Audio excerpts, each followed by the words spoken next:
We essentially train a lot of our AI agents and like these automation, these flows by first doing the task ourselves. Oftentimes we have an onboarding call, we get a lot of information from the owners and they don't really document things. No one really documents anything.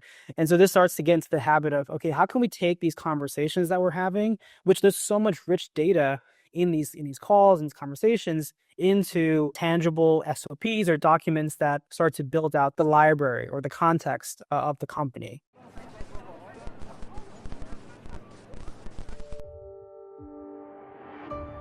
For the last, we'll call it 6 to 8 months, I've been very in the weeds of AI and applying AI to solve a lot of the SMB problems that I've been a part of as an owner of an SMB. I actually left working at the Walt Disney Company, Johnson Johnson, Fortune 50 companies as a management leader, and then pivoted into private equity, really learning about this world of buying and selling businesses. And I pivoted into actually buying and buying a couple of my own. But I realized there was so many challenges with buying and just operating a small business, very different from a large scale company, that I quickly had to adapt and use resources and technology to the best of my ability. And fast forward to today, I am now essentially applying a lot of the learnings that I do with AI for small businesses as a growth expert, growth consultant to private equity firms, to small business owners who want to essentially grow and exit for a larger valuation, right? And so I've seen really the change in technology over the last several months.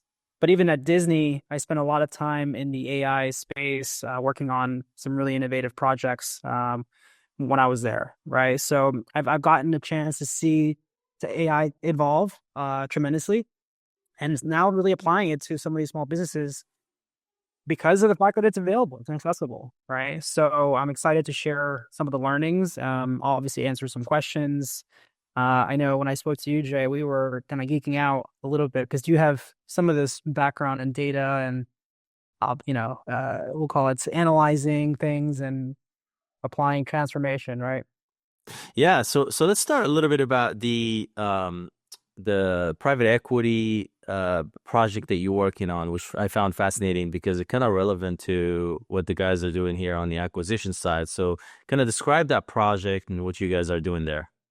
Okay, so ultimately, what we've been tasked to do is come in as growth experts for some of these businesses that may not be ready to sell, meaning that there's a list of buyer checklist items that aren't really meeting their criteria, right? The typical buyer box is you have to have a certain amount of EBITDA, or you have to have certain systems in place.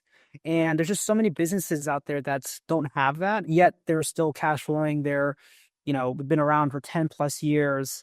And so what the unique idea was, can we come in as growth consultants, essentially add a digital transformation layer to them, very light, but essentially improve, right, profit, add some systems, and increase valuation so that private equity firms and other buyers will find it much more appealing. And at the same time, how can we implement AI agents so that way the new buyer who comes in basically has a vehicle that is primed, is ready to go, and all you have to do is just maintain it, right? Slight maintenance for the future, right? And so yeah, it's been, like I said, an interesting journey. So can you describe it a little bit more, like in terms of like what does it look like, so the guys can understand what are you, Sure. specifically what you're talking about. So we focus primarily on industrial businesses, right? Industrial manufacturing businesses. And when we do a typical kind of onboard, a lot of times what we'll do is we'll evaluate a company's systems, similar to what you kind of talked about, Jay, where you get in there, you kind of have to understand end to end, what's the business map look like, right? I know, I think you asked me to have some things ready to share. This process is right now manual, but we are moving towards trying to get this to be more of an automated an AI agent driven process, right?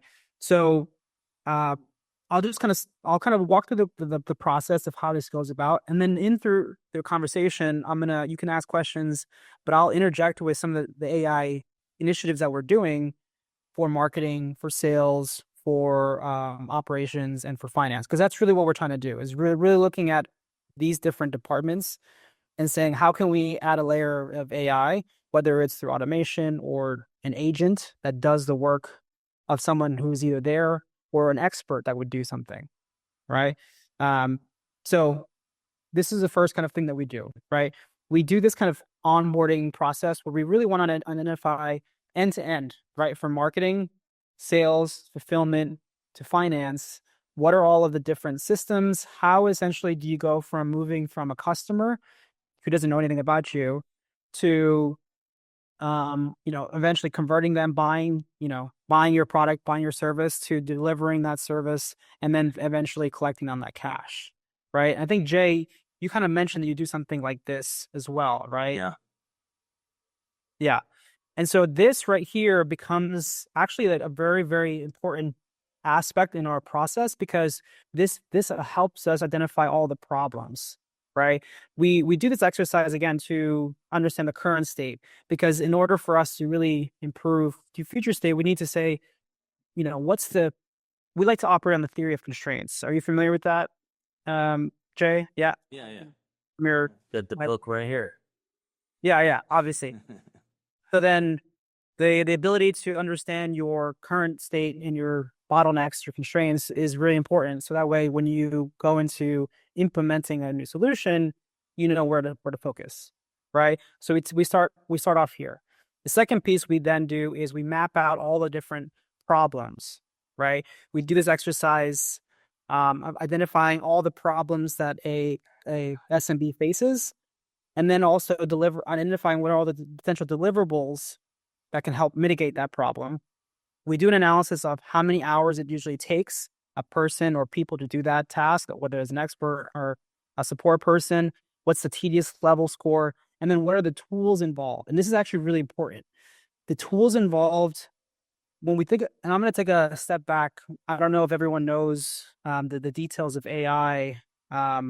Actually, how many people are using, like, I don't know, we'll call it prompt engineering as part of their day-to-day work, just out of curiosity, just so I know who I'm talking to. 100% this audience. Yeah. Okay. Yes. Like, you guys know, like, the proper structures of how to implement, a good prompt, right? You have your user, you have your system generated prompts, your instructions, your examples, your output. No, but I just keep asking it to tell me to make better prompts, and it's getting better every day. So Okay. Okay, cool. Yeah, and that's kind of how I started off too, right? It's just kind of asking it to give me the better version. So go ahead. What was the framework again? There's a system level prompt, right? Which is basically saying it's the role that you're giving the AI or the LLM to fulfill, right? You are an expert business analyst, or you are a financial advisor, or something like that, right? You're kind of giving it some context. That's a system prompt, right? That's the kind of the starting point. Actually, let me see if I can find an example, which I have probably from here. Yeah, here you go. Actually, that's good. Another one. Let's do this one. I actually was doing a couple on your company, Jay. I think this is mash tanks. Mash tank. Yeah. Well, all one word. Okay. Yeah. Yes. So here's kind of an example of a really kind of focused prompt, and you'll see actually why this matters. I'll show you the output. But the first part is the system prompt, which is, you are a senior business analyst trained in investment diligence, right? I won't read this, but that's kind of the first part, right? Kind of giving it the context. Then you focus on providing it the instructions. And the instructions, sometimes, you actually input like what tools to use, or exactly the step-by-steps to follow, right? Or the questions to answer, right? And then the third piece is the actual kind of output. What do you want it to? What's the output that you want it to look like, right? And so by doing that sort of prompt, you get a much cleaner and consistent output that then you can use for whatever purpose, right? And so the reason why, again, I describe this is because when doing this analysis, we want to understand what are all the tools, and also what are all the steps that are being done to perform that specific deliverable or that to solve that problem. Because when we're building out our agents, which I'll show you guys in the future, a bit later, the more detail of the steps that you provide, the better the outcome. Because what we're really doing is we're trying to recreate results, outcome, right? We're trying to create outcome, right? And so this exercise of kind of going in, understanding the current state, understanding the problems, understanding the tools, the steps, that starts to build this kind of knowledge base, right? Because think about it, ChatGPT is very powerful. All these LLMs are really powerful, but they're only powerful with the information that you give it, right? And nowadays, it's only really accessible to the internet, which is still very accessible, very powerful. But imagine you being able to connect a business and all the steps and all the, processes, SOPs in place, right? That now you can start to take what a person does and recreate it through some sort of series of prompts, right? I'll pause there. I just want to make sure that I'm registering. Does that make sense? Yeah, it makes sense. Okay, so then kind of go to the next level, right? So we get these series of kind of like these steps, right? The problems, and then from there we really start to identify the actual AI solutions, right? Now, when it comes to solutions, we typically, at least from what we're working on right now, we do a series of either AI agent building or automations that tackle from a sales perspective these types of kind of outcomes, right? Having automated lead research and enrichment, having automated lead qualification and scoring, right? These are some of the practices that obviously larger scale organizations do, but small scale businesses I have found don't always do these things. Wouldn't you say so, Jay? I mean, what kind of companies do you typically? Yeah, most SMBs don't have that process in place. Yeah, they barely pick up the phone.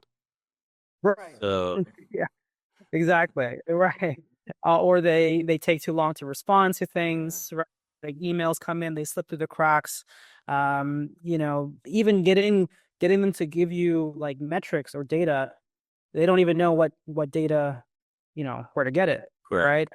So oftentimes what we do is we first, like I said, we do that analysis of the systems, but if we don't have any systems in place, we try to actually implement some certain systems, right? Whether that means adding in a new CRM, like a HubSpot, or just start tracking, right? As simple as we use Google Tag Manager for a lot of our clients, but just having Google Tag Manager set up on people's websites, so that way we can add in lots of different pixel tracking tools, right? To kind of see how can we turn traffic that's coming to the website into insights that we can then later, do some sort of action with, right? So these are some of the kind of high level things that we do on the sales inbound side. On the outbound side, So hold on. So that 1 week number there, is that like how long does the process take to break down? How do we build an automated lead research and enrichment? Is that what you're saying? it's technically the implementation phase. That's how long it takes. Okay, got it. Okay, Once it's implemented, it runs, in seconds, right? As long as you keep feeding it, we'll call it with the data, got it. then So let's just take that for an example. So automating the lead research. So let's say, John is looking for all the metal fabricated. What are you looking for, John? We would be looking for OEMs that would be building things out of steel and aluminum. So someone that would need metal fabrication services because they build products out of steel and aluminum. Okay. So how do you automate the lead research and enrichment for John? Yep. So the first would be one of the ways to do it is there a company that right now that's doing it, right? That you can kind of, we can basically build out lookalikes. Is there a company that is kind of currently doing this? Is there, John? Is there a company that has a list of these OEMs that you know of? Yeah, I'm sure we could go out and buy a list. Are you talking about, Richard, are you talking about like a data axle or like a Zoom? No. I'm saying, is there a company right now that's serving the same audience, that's doing basically that you're trying, like, you're trying to get a list of, let me make sure I understand. So you're trying to get a list of OEMs that are, sorry, say it again one more time. They're buying metal and aluminum parts. Okay. Steel and aluminum parts. Okay. So like I said, one way that we typically do it is we try to find a company that is currently serving that market. So for example, right? And I'm just gonna, competitor. yeah, like a competitor. Yeah. Right. So one tool we like to use is Ocean.io. Have you heard of Ocean.io? No? So this one is a really good lookalike tool that we've used to start building out, we'll call it a lead list based off of either a competitor who is serving similar audiences, or basically, you want to get audiences that are similar to a company, right? So in your example, is there one that we could use that we could probably search real quick? But just and it's okay if you don't, because this is again more so for the exercise of knowing where you can start, right? So this is again knowing your best customer. We can develop these lookalikes and then get lists based off of that, right? That list is just the first part, right? Obviously, in any type of solution, you have to have some sort of starting point, and then the enrichment part comes with our additional prompts. So let me give you an example of one that we're doing right now through kind of a study. So we're building a lot of things in N8N. Are you guys familiar with N8N? I know, Jay, you started recently using it. Yep. Okay. So what we are doing right now is we're essentially trying to leverage N8N to automate certain tasks. So for example, this right here, the automated lead research and enrichment, what this is really trying to kind of mean is that, can we input let's say a website URL, or maybe if I had a conversation with someone, can I take that transcript and enrich it so that way I know more about that company, right? And so in this case, and this is again setting up a system so that you can do this repeatedly over and over and over. So N8N is great for that. And I'm going to show you kind of a quick demo of that, right? Where let's say we had a call with, I don't know, you had a call with someone who started giving you information about that company. You have the transcript. I'm sure all of you guys use some sort of transcribing tool, and there's a transcribing tool on this Zoom, right? Yeah. And typically, like, the tool gives you a good summary, right? But it doesn't really, I don't know if you ever tried interacting with your past conversations, but a lot of these tools, the LLMs, allow you to now, I mean, if you give it the full transcript, you can give it, a specific, hey, I want you to provide me these 3 things, or go do more research on this one brand or company that was mentioned, right? And so that's kind of what we've prepared so far. So like, for example, right now, I have these sample transcripts where if I move this transcript file into this prospect call transcript kind of step, so I'm going to move that there. It's going to essentially take that document, and it's going to, right now I don't have it turned on. I'm just, for the sake of this demo, I'm just going to run it automatically. But you can see here what it's going to do is it's going to take that file, and I'm going to essentially run it through a series of LLM prompts to get me to do something with it, right? This one is specifically, again, that you see that kind of system prompts, right? You're an expert sales professional, use this transcript, break it down, give me information, right? And what's cool about this way of exploring is that no matter what input you get, you can it's always going to give you something new, something different, right? Meaning for any company, right? But it's the output itself is going to have it's be pretty core. So let me try to show you if I run it real quick. So if I test it. So just to kind of like pause right there, I think one of the most important things about putting a flow chart for every process is that it makes it a lot easier to do the automation later. So that was the kind of like the beginning of the exercise where you flow chart everything within your process to the task level. It makes it a lot easier to automate down the line when you have a tool like this. So here, the first task or the trigger of the task is you moving a file into a folder. Mm-hmm. And then as soon as you move that file into that folder, it automatically creates, is it summarizing or is it, what does it say? So is it sent, what is the sales guide? So the sales guide is more so for me to understand the sales of the business. So that way, if I were to, oftentimes the way that we do it is we like to imagine ourselves as the salesperson of that company and understand what is their ICP, what is the potential objections. So that when we talk to them, so the sales guide is a context window. So it's given it's a background information that gives it context, correct? Or is it an end product?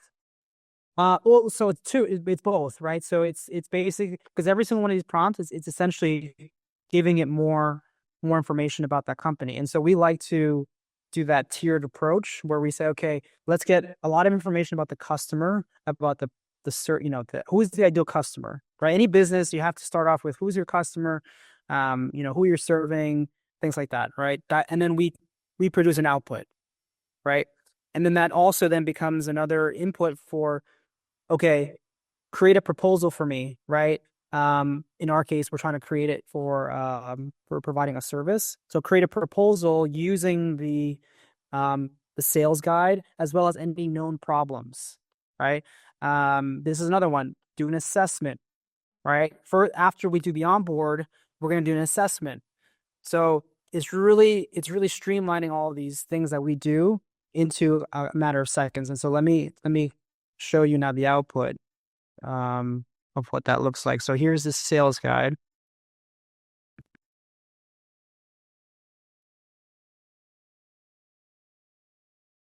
So you can see that this is essentially the output, right? So I gave it. This is the initial transcript. So you can see I'm not kind of doing any magical tricks here, but I think it was this assessment document, and you can see it's just text, lots and lots of text, right?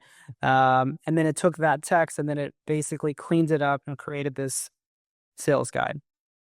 Right. So the company operates in the real estate sector, primarily focusing on acquiring, renovating, and renting residential properties through its subsidiary Rosie Homes. Okay. What's the product overview? They do acquisitions, renovation, property management. Okay, great. What's the ICP? Investors, first-time buyer. Okay, great.